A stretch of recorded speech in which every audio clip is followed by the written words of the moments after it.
Hello, in this video I want to show you how to check for channels in Metz Google TV. To do this, first you will need to click on the gear icon on the remote, which is located right here. Then we can move to the settings, and here in general settings, first option is channels and inputs, and we can go for the channels.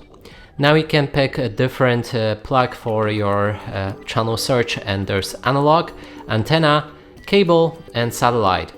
And right after you click on one of them and make sure that it is connected to your TV, on the right there's a channel scan.